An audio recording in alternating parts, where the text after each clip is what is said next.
Hey everybody, welcome back to the channel. In today's video, we're going to be doing a load workup for my 1917 Remington. Of course, this is in 30-06. Now, I'll give you more background in just a minute when we're down at the reloading bench, but keep in mind, in this video, we're going to be jumping around all over the place. What I'm trying to do today is try several different things and just see what ends up working. We might not get anything usable today, or we might find a couple of loads that are really good. Spoiler alert, there are a couple really good loads. Because of the changing lighting conditions and my target being kind of hard to see when the sun's filtering through the trees, we're going to kind of jump around a little bit more than usual, but hopefully this video is useful to you guys, and hopefully you enjoy seeing a little shooting of the old 1917 Remington. Let's jump into it. Today we have yet another video loading 30-06. This will be for my 1917 Remington in the 150,000 serial number range, manufactured in April of 1918. The reason for this video is my local gun club just started back up a match series that has been shut down for a couple of years, and that is vintage military open sight, which is a category that I have definitely wanted to shoot in because I have several rifles that would be usable in that category. I've done a little bit of shooting in the vintage sniper category, which is all scoped stuff. I don't have anything like that. I don't have a Swedish Mauser or anything like that with a scope on it, or even a Mosin PU. But I do have several vintage military rifles with open sights, and we should be able to get decent accuracy out of one of them. The three rifles that are contenders for that are the 1917 that we're going to be loading for today, my Swiss K31, and then the Mosin Nagant that you have seen before. All three of those I have reloading stuff for, but I have not loaded for them specifically yet. So today we're going to be doing just an initial video with the 1917 Remington and trying to see kind of what it'll do and get a baseline load to use.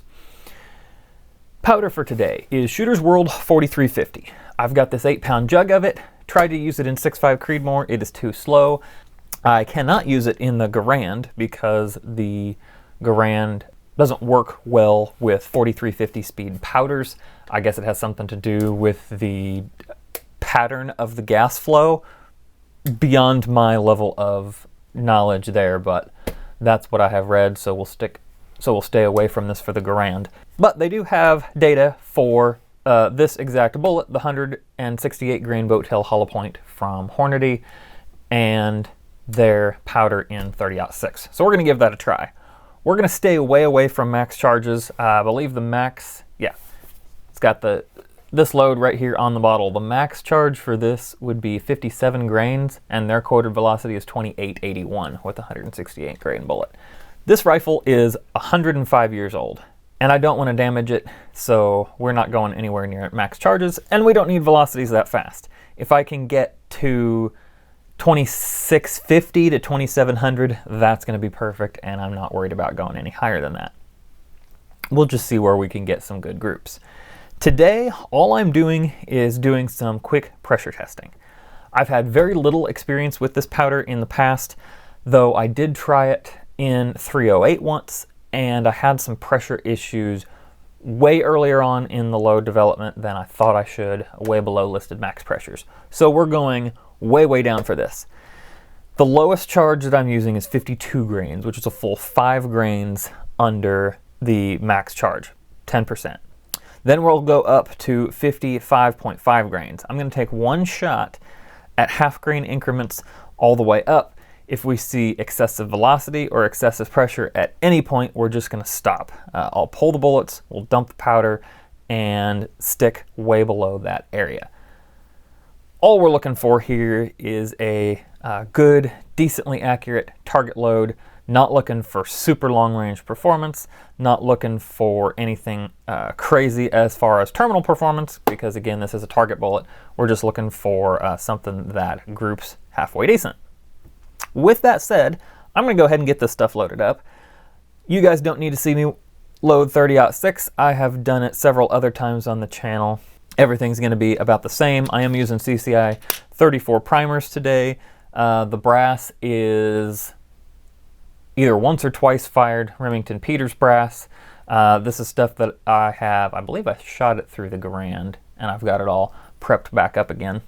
And I think that about takes care of it. I'm going to get these 8 or so shots loaded up here, and we'll hit the range.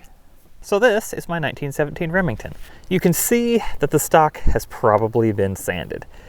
This guy, the guy that I got this from, is the same guy that I got the Krag from and a couple of the other rifles, and he seemed to like to sand things out. You can see that the finger grooves aren't that sharp, they're kind of rounded, and probably most tragically here, the cartouche that would have been right there is gone. In any case, it's a pretty good looking rifle. The wood looks like it's in really good shape. Like I said, I kind of wish it hadn't been sanded and more in its original configuration, but the metal looks fantastic. There's the engraving on the receiver.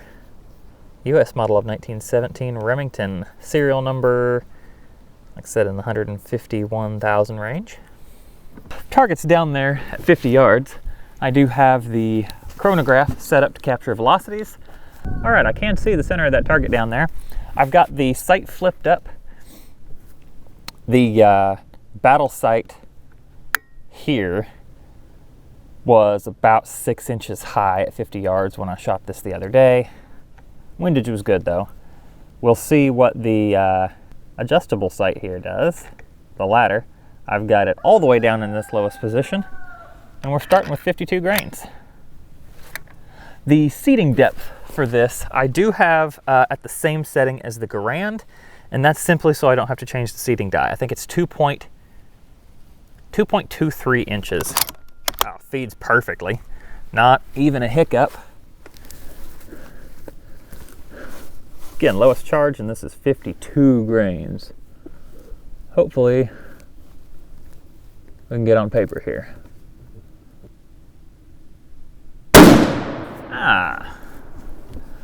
All right, 2460, exactly where I expected it. Nice, easy extraction. Head of the brass looks good. The primer is backed out a little bit, which I did notice the other day as well. We might have a slight headspace issue, but I'll measure the shoulder when we get back to the bench and just see what it did. Let me go check and see if that's on target. All right, that's low, which is good because we've got plenty of up elevation to play with, but not any down. So I'm going to put this on where it clicks in. This is really hard to see. I might have to try to clean this up a little bit. I'm going to put it on the mark that says 2, and we'll go for that. We're at 52.5 grains.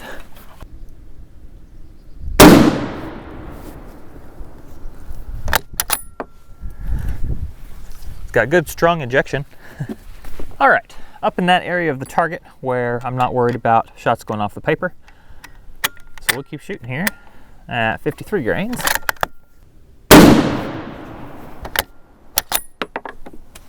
That was 2473. Here's 53.5. Starting to feel like more like a 30-06 now, 2530. And that primer is more flush with the case now. 54 grains. Man, the feeding on this is beautiful. I haven't tried loading it with more than one round yet, but we'll try that in a few minutes here.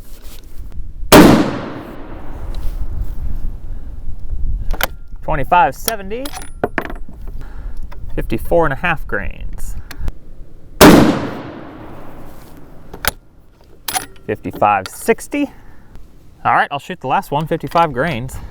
Velocity is not up as high as I expected it to be, which is okay.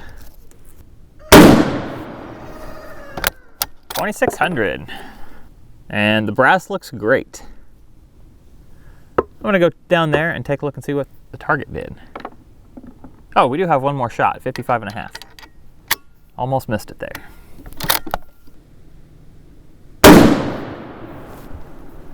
$26.40. And brass still looks great. All right, well, we got shots thrown kind of all over the paper there. Not super surprising since the charge weights were all over the place, but still maybe not what I was hoping for. All right, I've switched out the target for a black circle with an orange dot in the center, that sticky target. I may be able to center things just a little bit better that way. What I'm gonna do is go load a 5-shot group at 55 grains, and we'll just see what happens. Be right back. And I'm back with 5 loaded rounds. I do not have a stripper clip for this. I'll have to get one eventually, but don't have one right now. We'll give it a whirl here, see if I can hold it in that circle.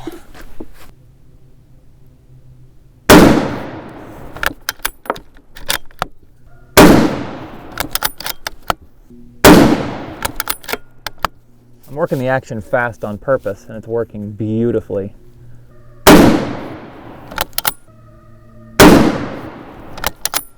Well, they're all on the target, but that's not great. I've got like 2.5 inches at 50 yards. Obviously, 2.5 inches at 50 yards is not what I'm going for. I've got a notion to do a little digging on data, grab out another bullet or two that I have, and we'll just do some quick checks. This that I'm trying right now is a complete, I wouldn't say it's a complete shot in the dark, but we're just trying a different bullet. I've got the 150 grain interlock loaded up, 5 shots. Same seating die setting, put the mouth of the case exactly to the cantilever. I was happy with that. I'm shooting 56 grains now. Data for this powder shows a max of 59 grains, so I'm 3 grains below maximum. And with how that last one performed, up to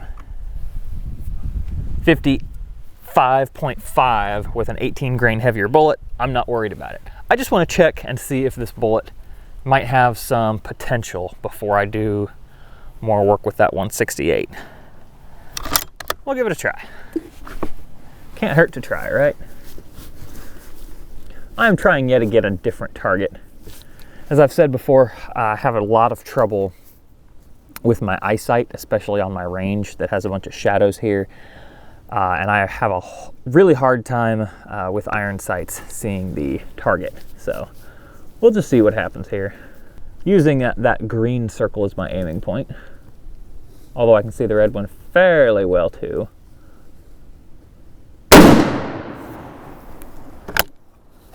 .2680 for a velocity. Brass looks great. No concerns at all.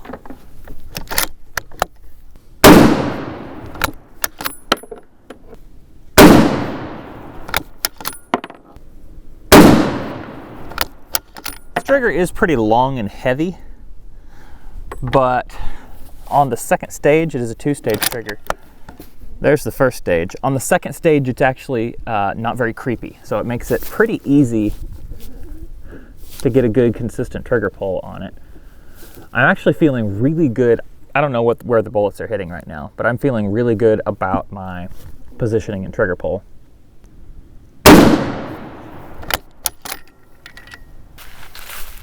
Weird. We've got 3 shots right here. Either 3 shots or the bullet's tumbling.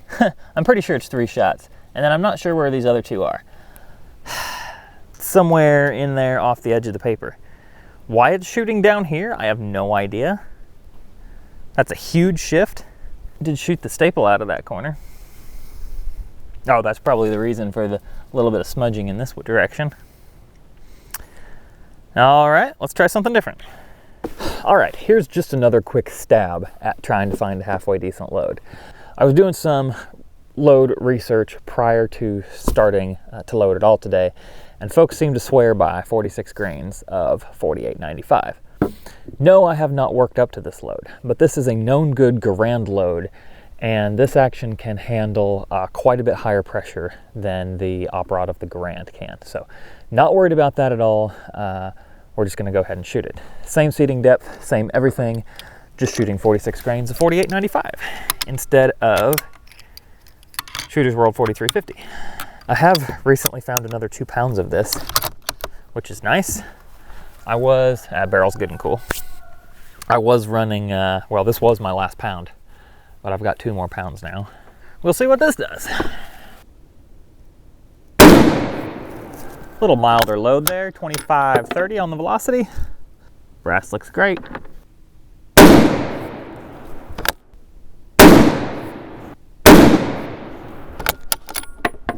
Velocity's holding more consistent, around that 25-50 range.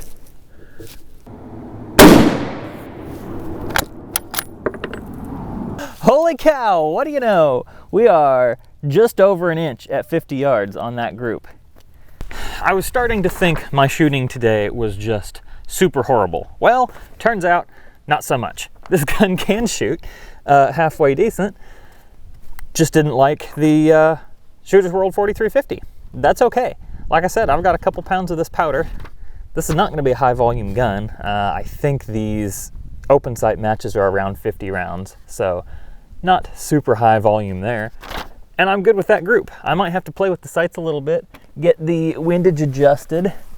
Oh, it's just a driftable front sight there. But yeah, that's not too bad. Chances are, I'm just gonna load up this exact load, 46 grains of 4895, and we'll probably take this gun out to 600 yards and see if I can hit steel at those distances. All right, guys, I should have known better than to take one group with that 4350 and say that it wasn't working and move on to something different. Though we did find a good load with the 4895, but of course I had the camera turned off. I was having so much fun shooting this Remington that I went and loaded up some more ammo and came out and shot it. Actually shot with the Garand a little bit. It shot really well. So I thought, you know what, I'm gonna try that Shooter's World 4350 again. We'll see if now that the light's evened out and now that I'm getting a better, more consistent sight picture on the target, maybe it'll shoot better. Well, it sure did. Let me grab the other camera and I'll take you down there and show you. So this was 54 grains of Shooter's World 4350. That's an inch group, or maybe just a hair under. I'm gonna guess right at an inch. Anyway, super great. But because I didn't get that on camera, and I'm having so much fun shooting, I'll go ahead and throw another 5 rounds on top of that. This is the same 54 grains of Shooter's World 4350. Gotta always remember to flip that sight up. And let's see if I can keep that nice little group going. If the other 5 shots are in the same inch, I'm gonna be amazed. They're not gonna be. It's gonna open up to 3 inches with 10 shots, and I'm gonna be okay with that, but I gotta try, right?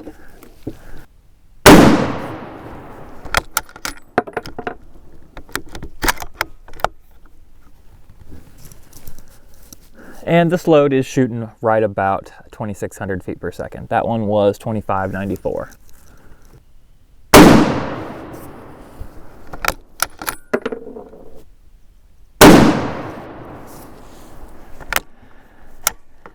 Tell you what, I've shot about 50 rounds of 30-06 today, and my shoulder's getting just a little bit tired. Although for 30-06, we're shooting loads on the weaker end, and this is a 9-pound rifle, so it's not that bad, but still butt plate.